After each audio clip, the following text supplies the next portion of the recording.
வயநாட்டுல பிரியங்கா காந்தி கொடுத்த உரை அப்படிங்கிறது இந்தியாக்கே எடுத்துக்காட்டா இருக்கிற உரை. இதுல பெருசா பேசுறதுக்கும் ஒன்றும் இல்லை. ஏன்னா 15 இயர்ஸ் முன்னாடி இந்தியா அவங்க சொல்ற மாதிரி எல்லாம் தான் இருந்துச்சு.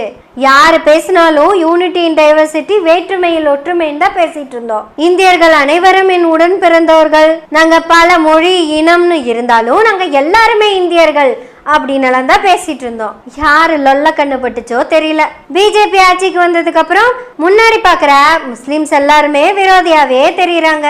இந்த 11 வருஷத்துல நம்ம இந்திய பிரதமராகட்டும் இல்ல அவர் கூட இருக்கிறவங்களாகட்டும் யாருமே அவங்க பேச்சுல யூனிட்டி இன் டைவர்சிட்டி, நம்ம எல்லாரும் ஒண்ணு அப்படிங்கிற வார்த்தைய ஹிண்டா கூட யூஸ் பண்ணது கிடையாது. இந்துக்களுக்கு ஆபத்து, இந்துக்களுக்கு ஆபத்து. யாருகிட்ட இருந்துங்க இந்த இந்துக்களுக்கு ஆபத்து? கிட்டத்தட்ட 500 ஆண்டு காலம் ஆண்ட இஸ்லாமியர் ஆட்சியில கூட நமக்கு இந்துக்களுக்கு பிரச்சனை இருந்தது இல்லைங்க. அப்ப இங்க இந்துக்களா இருந்த பல